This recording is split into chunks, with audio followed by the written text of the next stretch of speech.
ಎಲ್ಲರಿಗೂ ನಮಸ್ಕಾರ. Super ma'am Aruna Kannada ಚಾನಲ್ಗೆ ಸ್ವಾಗತ. ಇವತ್ತು ನನ್ನ ಸಣ್ಣ ಮಗಳು ವಾಣಿಶ್ರೀ ಮತ್ತು ಕಾರ್ತಿಕ್ಗೆ ಅಧಿಕ ಮಾಸದಲ್ಲಿ ಕೊಡುವಂಥ ವಾಯನ ಕೊಟ್ಟಿದ್ದೀನಿ. ಅದನ್ನು ಈ ವಿಡಿಯೋದಲ್ಲಿ ನಿಮ್ಮ ಜೊತೆ ಶೇರ್ ಮಾಡ್ತೀನಿ. ವಾಯನ ಕೊಡೋದಕ್ಕೆ ಅತ್ರಸನ ಮಾಡಬೇಕಾಗಿತ್ತು. ಅದಕ್ಕಾಗಿ ನನ್ನ ಮಗಳು ಗ್ಯಾಸ್ ಕಟ್ಟೆ ಎಲ್ಲ ಒರೆಸಿ ರಂಗೋಲಿ ಹಾಕಿದ್ದಾಳೆ ನೋಡಿ. ಲಾಸ್ಟ್ ಇಯರ್ ಆದರೆ ಅತ್ರಾಸ ಜೊತೆಗೆ ಕರ್ಜಿಕಾಯಿ ಮತ್ತು ಬೇಸನ್ ಉಂಡೆ ಎಲ್ಲ ಭಾಳ ಐಟಮ್ ಮಾಡಿದ್ವಿ. ನಮ್ಮಮ್ಮ ನನ್ನ ಜೊತೆಗಿದ್ರು, ನನ್ನ ಮಗಳು, ನಾನು, ನಮ್ಮ ಮಮ್ಮಿ ಎಲ್ಲರೂ ಸೇರಿ.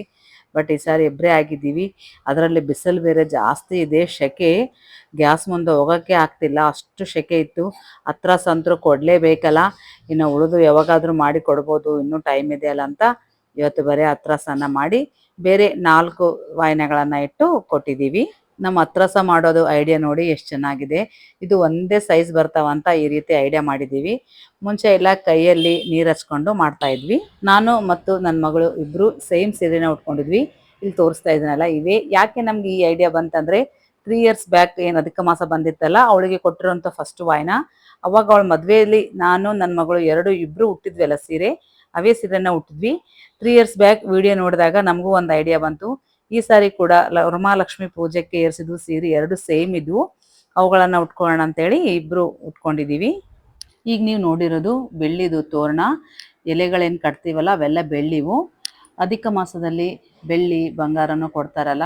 ಲಾಸ್ಟ್ ಇಯರ್ ಆದರೆ ನಾನು ಒಂದು ವಿನಾಯಕನ ವಿಗ್ರಹ ಕೊಟ್ಟಿದ್ದೆ, ಮತ್ತು ಒಂದು ಬೆಳ್ಳಿ ಆಕಳು ಕರು ಕೊಟ್ಟಿದ್ದೆ, ಬಟ್ಲಗಳ ಕೊಟ್ಟಿದ್ದೆ. ಈ ಸಾರಿ ಒಂದು ಉಂಗುರ ತಂದಿದ್ದೀನಿ ಗೋಲ್ಡ್ದು, ಅದ್ರ ಜೊತೆಗೆ ಕಾಲುಂಗುರ ತಂದಿದ್ದೀನಿ. ಅದ್ರ ಜೊತೆಗೆ ಎಲೆ ಅಡಿಕೆ, ಮತ್ತು ಪೂಜೆಗೆ ಇಡೋದಕ್ಕೆ ಎಲೆ ಅಡಿಕೆ ಸಿಕ್ಕಿಲ್ಲ ಅಂದರೂ ಕೂಡ ಬೆಳ್ಳಿದು ಇಡ್ಬೋದಂತ, ಅದಕ್ಕಾಗಿ ಇದು ಬಿಲ್ಪತ್ರೆ ತಂದಿದ್ದೀನಿ 33, ಮತ್ತು ಇದು ಚಿಕ್ಕ ಕಮಲ ಕೂಡ ತಂದಿದ್ದೀನಿ. ಹಾಗೆ ಇನ್ನೂ 4 ಐಟಮ್ ಹೇಳಿದ್ನಲ್ಲ, ಅತ್ರಸ್ ಜೊತೆಗೆ ಗ್ರೇಪ್ಸು, ಡ್ರೈ ಫ್ರೂಟ್ಸು, 33 ಕಾಯಿನು, ಮತ್ತು 33 ಬಾದಾಮಿ, 33 ಗೋಡಂಬಿ ಕೊಟ್ಟಿದ್ದೀನಿ. ಹಾಗೆ ನನ್ನ ಮಗಳಿಗೆ ಸೀರೆ, ಒಂದು ಕುಬ್ಸ, ರೆಡಿಮೇಡ್ ಬ್ಲೌಸ್ ಬೇಕಂದಿದ್ಲು, ಅದೊಂದು ತಂದಿದ್ದೀವಿ. ಹಾಗೆ ಹೂವು, ಎಲೆ, ಅಡಿಕೆ, ಕೊಬ್ಬರಿ ಬಟ್ಲ, ಕಲ್ಸಕ್ರಿ, 2 ಅರ್ಶಿಣ ಕೊಂಬು, ಉತ್ತುತ್ತಿ ಎಲ್ಲನೂ ಇಟ್ಟಿದ್ದೀನಿ. ಕಾರ್ತಿಕ್ ಕೂಡ 5 ಬಟ್ಟೆಗಳನ್ನು ಕೊಡ್ತಾ ಇದ್ದೀನಿ. ಅಂಗಿ, ಪ್ಯಾಂಟು, ಟವೆಲು, ಟೋಪಿ, ಒಂದು ಬನಿಯನ್ನು, 5 ಬಟ್ಟೆ ಆಗ್ತಾವಂತೇಳಿ. ಹಾಗೆ ಅದ್ರ ಜೊತೆಗೆ ಕಂಚಿನ ಪಾತ್ರೆಯಲ್ಲಿ ಅತ್ರಸ ಕೊಡಬೇಕಂತ, ಇದು ಹೊಸದು ಕಂಚಿನ ಪಾತ್ರೆ ನನಗೊಬ್ರು ಗಿಫ್ಟ್ ಕೊಟ್ಟಿದ್ರು, ಅದನ್ನೇ ಅವರಿಗೆ ಕೊಡ್ತಾ ಇದ್ದೀನಿ. ಬೆಳ್ಳಿ ತೋರಣ ಕೂಡ ಕಾರ್ತಿಕ್ಗೆ ಕೊಡ್ತಾ ಇದ್ದೀನಿ. ಎಲ್ಲ ಮಗಳಿಗೂ ಕೊಡಬಾರ್ದಲ್ಲ, ಅಳಿಯನಿಗೂ ಕೂಡ ಕೊಡಬೇಕು ಅಂತ.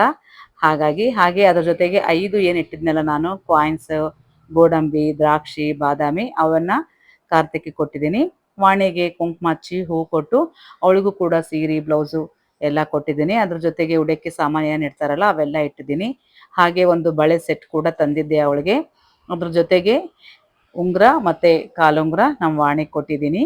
ಹಾಗೆ ಅವಳು ವರಮಹಾಲಕ್ಷ್ಮಿ ವ್ರತ ಮಾಡ್ತಾಳೆ ಪ್ರತಿ ವರ್ಷ, ಅದಕ್ಕಾಗಿ ಕಮಲ್ದು ಹೂವು ಸಿಗ್ತಾವಲ್ಲ ಬೆಳ್ಳಿವು, ಅವು ಕೂಡ ಕೊಟ್ಟಿದ್ದೀನಿ 33. ಹಾಗೆ ಬಿಲ್ಪತ್ರೆ ದಳ ಸಿಗ್ತಾವಲ್ಲ ಅವನು ಕೂಡ ಕೊಟ್ಟಿದ್ದೀನಿ. ಹಾಗೆ ನಮ್ಮ ಉತ್ತಮಿಗೆ ಒಂದು ತಿರುಪತಿಗೆ ಹೋಗಿದ್ವಲ್ಲ, ಅಲ್ಲಿ ಒಂದು ಫ್ರಾಕ್ ತೊಗೊಂಡಿದ್ವಿ, ಅದ್ರ ಜೊತೆಗೆ ಇನ್ನೊಂದು ಡ್ರೆಸ್ ತಂದಿದ್ದೀನಿ. ಅವಳಿಗೂ 2 ಡ್ರೆಸ್ಸು, ಮತ್ತು ಮಕ್ಕಳಿಗೆ ಮುತ್ತು, ಅವಳ, ಪಚ್ಚ ಸರಗಳು ಕೊಡಬೇಕಂತ ಅವನು ಕೂಡ ಅಲ್ಲೇ ತೊಗೊಂಡು ಬಂದು ಅವುಗಳನ್ನು ಕೊಡ್ತಾ ಇದ್ದೀನಿ. ಈ ಅಧಿಕ ಮಾಸದಲ್ಲಿ ಯಾರಿಗೆ ಏನು ಕೊಟ್ಟರು ಕೂಡ ಅದರ ಅಧಿಕ ಫಲ ಸಿಗ್ತದೆ ಅಂತ ಹೇಳ್ತಾರೆ. ಅದಕ್ಕಾಗಿ ಯಾರಿಗೆ ಎಷ್ಟು ಸಾಧ್ಯ ಆಗುತ್ತೋ ಅಷ್ಟನ್ನು ಈ ರೀತಿ ವಾಯನ ಕೊಡಬೇಕು. 3 ವರ್ಷದ ಹಿಂದೆ ಅಧಿಕ ಮಾಸ ಬಂದಿತ್ತಲ್ಲ, ಅವಾಗೂ ಕೂಡ ನನ್ನ ದೊಡ್ಡ ಮಗಳು ವಿದ್ಯಾಶ್ರೀಗೆ, ಸಣ್ಣ ಮಗಳು ವಾಣಿಶ್ರೀಗೆ ಏನೇನು ವಾಯನ ಕೊಟ್ಟಿದ್ದೀನಿ ಅಂತ ನನ್ನ ಯೂಟ್ಯೂಬ್ ಚಾನಲಲ್ಲಿ ಅಪ್ಲೋಡ್ ಮಾಡಿ ಹಾಕಿದ್ದೀನಿ. ಯಾಕಂದರೆ ನಾನು ಅವಾಗೇ ನನ್ನ ಚಾನಲ್ ಸ್ಟಾರ್ಟ್ ಮಾಡಿದ್ದು, ಹಾಗಾಗಿ ನೀವು ನಾನು ಏನು ಕೊಟ್ಟಿದ್ದೀನಿ ಅಂತ ನೀವು ನೋಡ್ಬೋದು. ಈ ಅಧಿಕ ಮಾಸದ ಬಗ್ಗೆ ಈಗಾಗಲೇ ಸಾಕಷ್ಟು ವಿಡಿಯೋಗಳನ್ನು ಮಾಡಿ ಅಪ್ಲೋಡ್ ಮಾಡಿದ್ದೀನಿ. ಅವೆಲ್ಲ ನೋಡಿದ್ರೆ ಇದರ ಮಹತ್ವ ಏನು ಅಂತ ನಿಮಗೂ ಗೊತ್ತಾಗುತ್ತೆ. ನೀವು ಕೂಡ ಈ ರೀತಿ ವಾಯನ ಯಾರಿಗಾದರೂ ಕೊಟ್ಟಿದ್ರೆ ಕಮೆಂಟಲ್ಲಿ ತಿಳಿಸಿ. ಇಲ್ಲಿಗೆ ಈ ವಿಡಿಯೋ ಮುಗಿಸ್ತಾ ಇದ್ದೀನಿ. ನಮಸ್ಕಾರ. Thank you.